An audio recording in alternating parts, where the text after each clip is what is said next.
Lo han visto entrar en el caserón de El Retamar, gritó una vecina desde la ventana mientras otra salía con la escoba en mano. Una brisa de enero sacudía las hojas secas del Parque del Retiro mientras Clara intentaba alcanzar el portalón oxidado que llevaba años sin abrirse. Sus dedos temblaban al girar la llave. Encajaba. La puerta chirrió con un lamento tan agudo que heló el alma. El interior olía a humedad, a madera podrida y a algo más, un rastro tenue, como de perfume antiguo. Llevaba 15 años sin pisar esa casa, desde que se marchó con lo puesto tras la muerte de Ernesto, su pareja.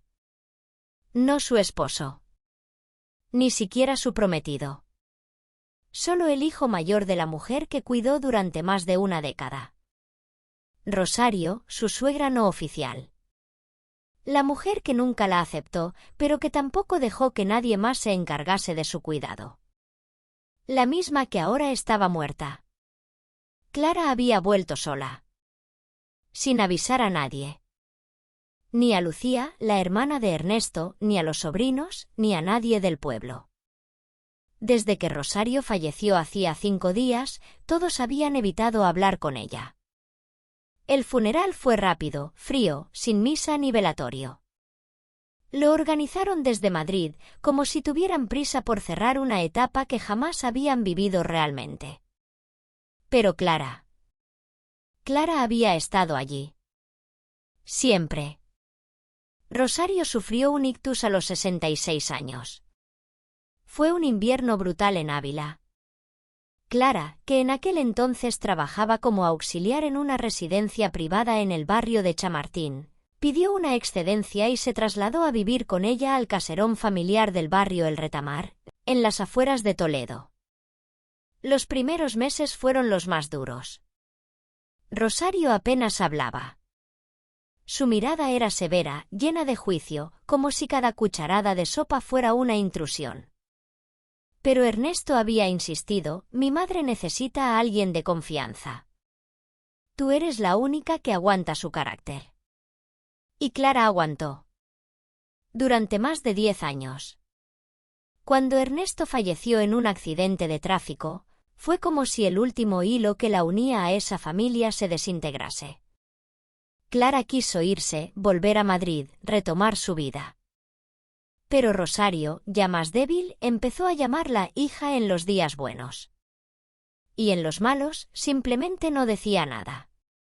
Clara se quedó. No por promesas. Ni por amor.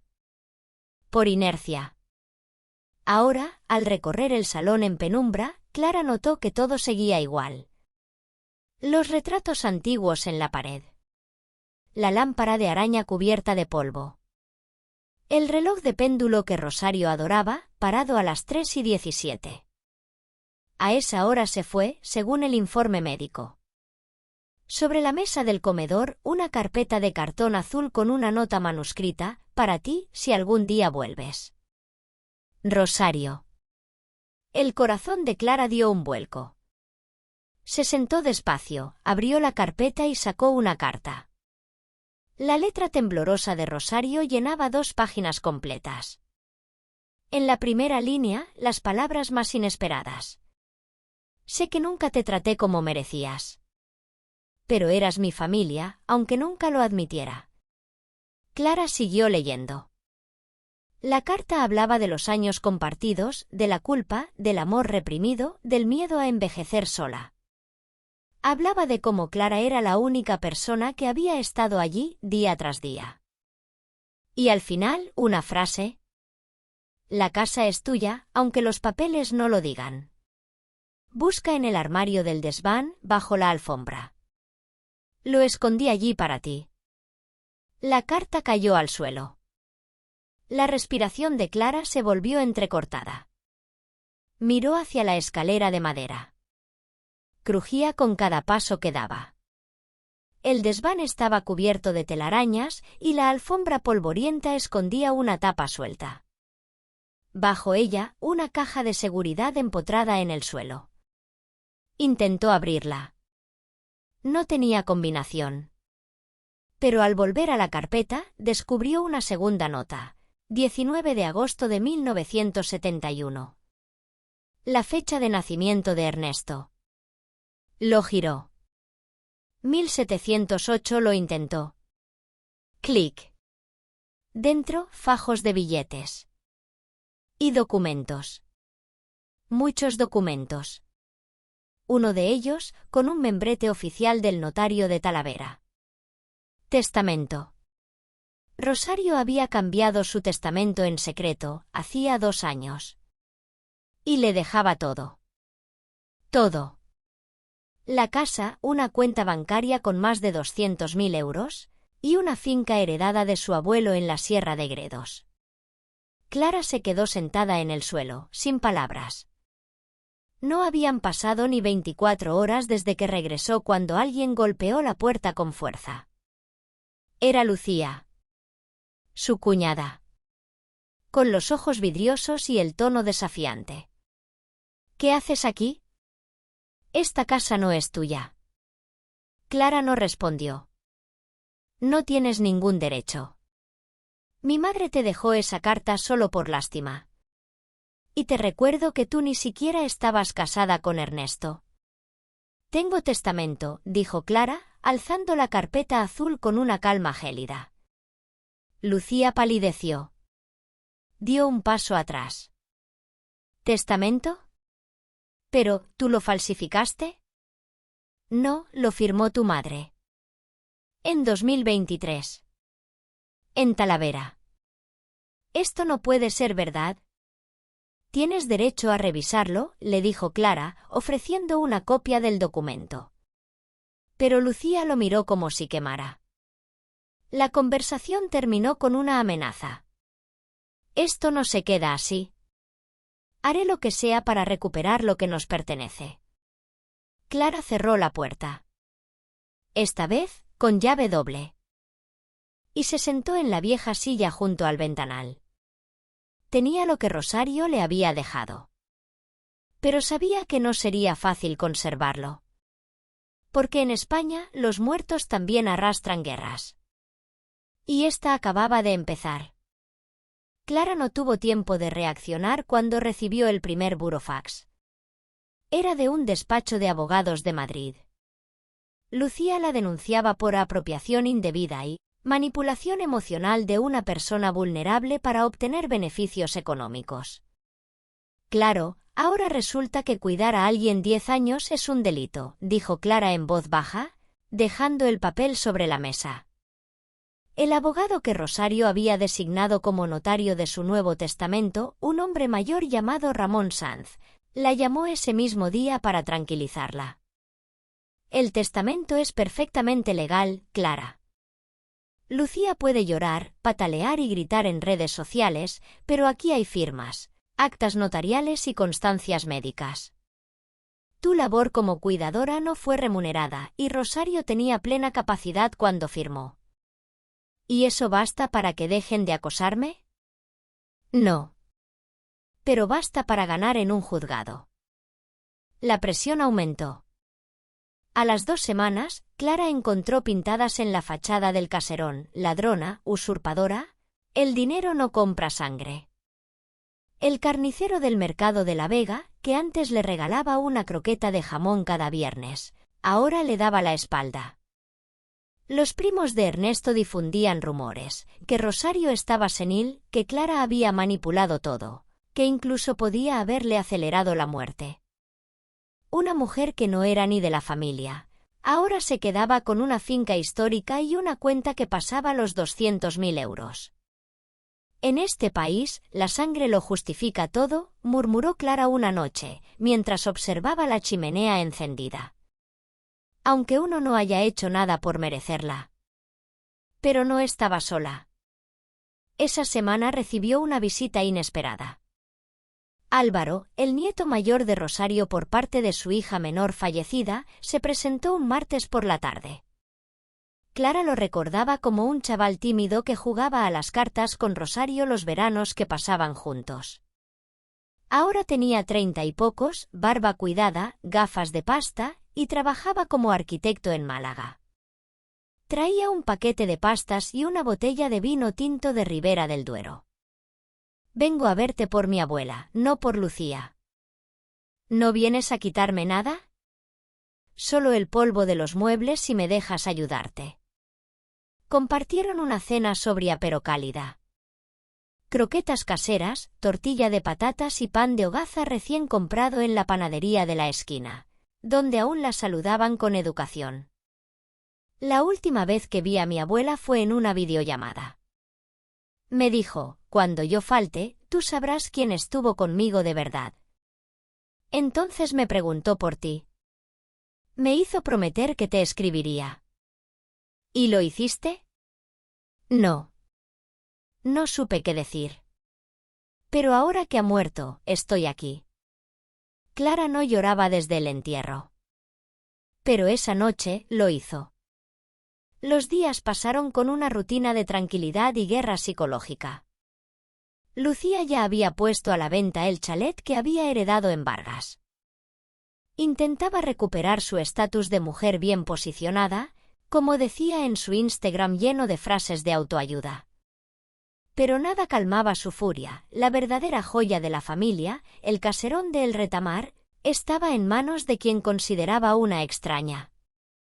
Hasta que todo dio un giro. Clara, organizando los libros antiguos del despacho, encontró una carpeta archivada con la etiqueta R. del Olmo, personal. La abrió con curiosidad. No era papelería corriente. Eran documentos legales. Escrituras. Un contrato de cesión de derechos. Y en medio de todo, una carta. Con membrete oficial de un banco suizo.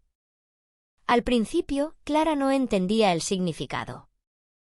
Pero tras un par de llamadas a Ramón, el notario, la realidad se reveló como una losa helada. Rosario tenía una cuenta en el extranjero. No estaba incluida en el testamento. No porque se le olvidara, sino porque no podía declararla sin consecuencias legales. Ese dinero era fruto de negocios que su difunto marido había hecho en los años 80, en plena burbuja inmobiliaria. Y estaba a nombre de una empresa fantasma que solo ella conocía. En esa cuenta quedaban 600.000 euros. Y solo Clara conocía ahora el paradero de esa información. Las palabras de la carta de Rosario eran claras. Si has encontrado esto, es porque no he tenido tiempo o fuerza para arreglarlo legalmente. Tienes derecho a ese dinero. Pero si decides no tocarlo, lo entenderé. Haz lo que creas correcto. Solo tú sabrás si lo necesitas. Clara temblaba mientras sostenía el sobre. ¿Otra guerra más? Porque si esto salía a la luz, Lucía ya no lucharía por la casa. Lucharía por todo. Ese fin de semana, Álvaro volvió. Traía pan del pueblo, queso manchego y una sonrisa cargada de silencios. Clara le contó todo. Absolutamente todo. ¿Sabes qué pasará si esto se filtra?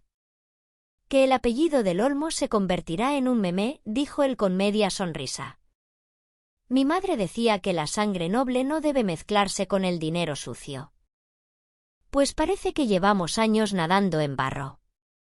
¿Y tú? ¿No piensas reclamar? No. Pero pienso protegerte. Clara no entendía a Álvaro. Nadie era tan generoso. Nadie lo era sin razón. O eso pensaba. Hasta que, una semana después, encontró una nota en la mesa de la cocina. La letra era de Álvaro. Me ofrecieron dinero por los papeles del banco. Alguien me siguió. Lo siento. Me marché antes de meter la pata. Te debo la lealtad que tú le diste a mi abuela. No firmé nada. No acepté nada. Pero me voy por ti. Cuídate. Lucía llamó esa noche. Sabemos que hay más. ¿De verdad pensabas esconderlo? ¿De qué hablas? Del dinero en Suiza. Clara tragó saliva. No dijo una palabra. No tienes ni idea de en qué te has metido. ¿Crees que mi madre era una santa? Ese dinero no es limpio. Es ilegal. Y si no lo declaras, puedes acabar en prisión. Pero si me das los papeles, podemos solucionarlo como familia. ¿Familia? ¿Ahora sí soy familia? Silencio. ¿Te vas a arrepentir, Clara? Tal vez. Pero al menos lo haré sin venderme. Lucía colgó. El viento azotó los postigos aquella noche. Clara no durmió. Sabía que lo peor aún no había llegado. Porque el verdadero enemigo aún no se había presentado. La denuncia llegó en forma de sobrecertificado. Clara estaba desayunando una tostada con aceite y tomate cuando oyó el timbre. La funcionaria del juzgado apenas levantó la mirada al entregarle el documento. Dentro, el sello de la agencia tributaria y una investigación abierta por presunta evasión fiscal relacionada con cuentas no declaradas en el extranjero. Lucía lo había hecho. Al parecer, ¿alguien, Álvaro? ¿Un notario traidor? ¿Algún vecino? Había filtrado la existencia de la cuenta. El silencio que Clara había jurado mantener ahora estaba en boca de Hacienda. Su abogado le fue claro por teléfono. Si la cuenta está a tu nombre, tienes dos opciones: declararla y regularizar con sanción, o renunciar al acceso completo a los fondos. Si decides ocultar, podrían imputarte penalmente. Clara no había tocado un solo euro. Y aún así, el sistema la aplastaba como si ya hubiese robado media España. ¿Y si entrego la documentación, renuncio a todo y dejo que el Estado lo reparta como quiera? No habría delito. Pero perderías todo derecho sobre esa parte de la herencia. Y dudo que los demás te lo agradezcan. Esa tarde, Clara preparó lentejas estofadas. Necesitaba el olor a hogar, a cocina lenta, para recuperar el equilibrio. Pero mientras removía la cazuela, algo dentro de ella se rompió. No era justo. Había dado más de una década de su vida a una familia que nunca la consideró propia. Lo había hecho todo sin esperar recompensa, pero cuando por fin alguien, Rosario, reconocía su valor, los buitres acudían como si les perteneciera. Decidió que no entregaría nada. Aún no. El siguiente golpe fue inesperado. Lucía reapareció con Chad. El ex de Clara. El padre de Ernesto. El desaparecido. El hombre que abandonó a Rosario antes de que sufriera el ictus. ¿Te ves bien, Clara?, dijo él con su sonrisa falsa de siempre.